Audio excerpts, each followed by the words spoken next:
Please silence your cell phones, hold all sidebar conversations to a minimum, and let's get started with the People Process Progress podcast. In 3, 2, 1.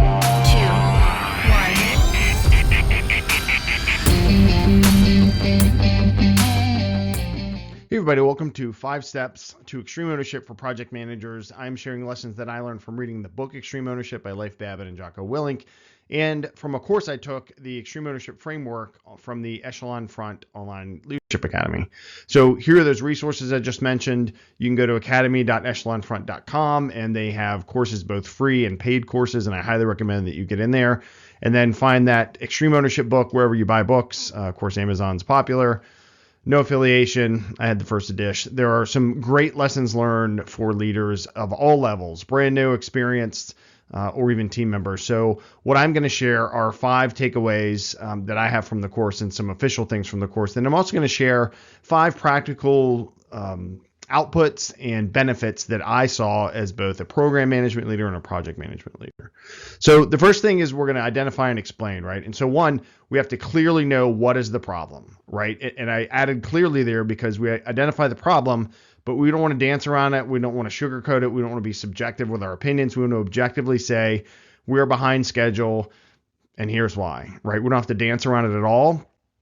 We also, part of that ownership that we're taking, right, we're getting there, is the reason why is I, and then you as the project manager, remember you facilitate the whole process, you bring the team together, you coordinate communication. It's a pretty critical thing. And this is where it's going to start to get hard. It's simple but not easy, and that's a term you'll hear the Echelon Front instructors say, and Leif and Jocko. And it really is simple to say, here's why I let the team down, or I didn't do this, or I should have let them know, et cetera, et cetera. And we'll get into some of those phrases. And that's a simple thing when you hear it, but it's much harder to actually do that. So then we have to explain, what does that mean? Now, this is the objectivity and the openness, transparency that we need to have with our project stakeholders, right? What is the negative impact? It's going to take longer. It's going to cost more. It's going to make our scope wider or smaller. The quality might go up or down. It's less safe. It's more safe. There could be other factors. Those are the big project ones, right? And so that's when we have to really make it clear, what is that negative impact? How did I cause it, right? I could have coordinated this better. Again, we're getting into that uncomfortableness that I'm going to talk about later. And then how am I going to help the team get better, right? I apologize. The team is this way. This is where we are. And it's just facts at this point, right? And there's going to be emotions. People are going to be upset for some reason, whether it costs more money or, the scope isn't what was in the statement of work, whatever it is, it's going to happen, but just stick to the facts, right? That's what I found most helpful. And that's a great part of this education that you'll learn as well. So this is the ownership, right? You're the project manager. And I've heard and had discussions, and I even, as I transitioned from public safety and emergency management into project management proper, if you will, had to get this point, right, and did then and do more so now, that it's on me, right, but it's not about me. And again, another great Echelon Front statement is it's on me, but it's not all about me. But as the project manager, I hold myself to the standard, hold team members to the standard that you do own every aspect of it until you don't, right? So taking that ownership, I didn't explain clearly, etc. I didn't give you the tools, right? And you can think you did. And there's another great quote that I've heard is, as clear as you've communicated something, you haven't, right? And so not everybody understands things correctly. Not everybody listens the same way, but it's on us to take that ownership as project managers to make sure that we try and fill that gap as much as possible. Then we have to guide the team, right? To come up, we're going to guide them to come up with it, which is coaching, right? Or we're going to help give them answers, which is consulting, which I've talked about here as well. On the podcast, on the People Process Progress podcast. And there's a big difference in those, right? So if I'm going to coach somebody, I'm going to help them find the solution by just prompting them with good questions. Like, given the circumstances, do you and the team feel like you can or can't, right, do something? If I'm going to coach them, I'm going to say, based on my experience, I recommend you head in this direction, or I'm going to provide the team with this. Maybe you have to jump in a little bit more because you're getting resistance to the help. People aren't open to it. They're lost.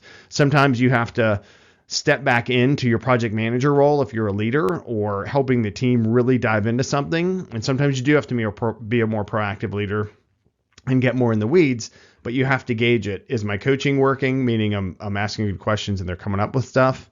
If it's not, go, okay, based on what I've done, here's what I found. And then sometimes you just got to get in there and say, look, we need to do this. Some people get locked up, right? And then we have to go do it. So We have looked at what is the problem objectively, right? We've defined what that problem is. We are taking ownership of every aspect of this as project managers. We are guiding the team to solutions, either through good questions or direct input.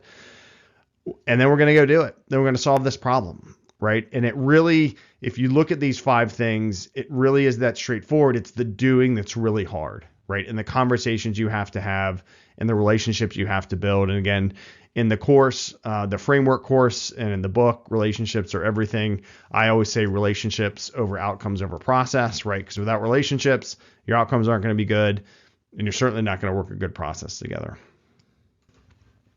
So what did I find in practically implementing these things, right? Putting these into action as a project manager? Well, I found it's very hard at first. We all know who did or didn't do the work.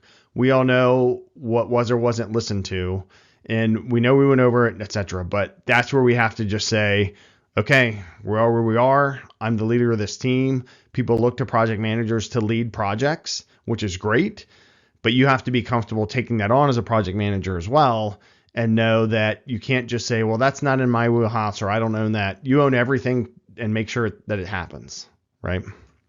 The second thing is you'll see pretty quick results, right? When you start taking ownership and empowering your team and not letting them take the heat, and really taking on, how could I have done better? How can I provide clarity? How can I help the team? And it's what could I have done better? How could I have helped you more? You will get some equity out of that from your team pretty quickly, and that's good in a great way. You'll empower them to make decisions, right? So if you're coaching them often, which we should most of the time, is you will empower them and not make them feel like, oh, they're going to see our project's not perfect and I'm going to get in trouble, or I can't report the truth of it because I'm worried about, automatic escalation from somebody else and they'll get in our business.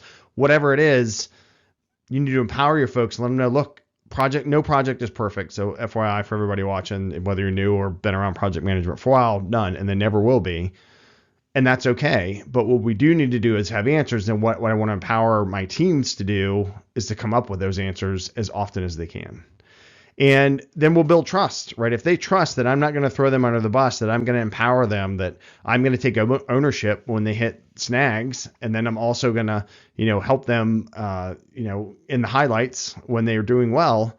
That builds a huge amount of trust, and you engage them in their career and their day to day.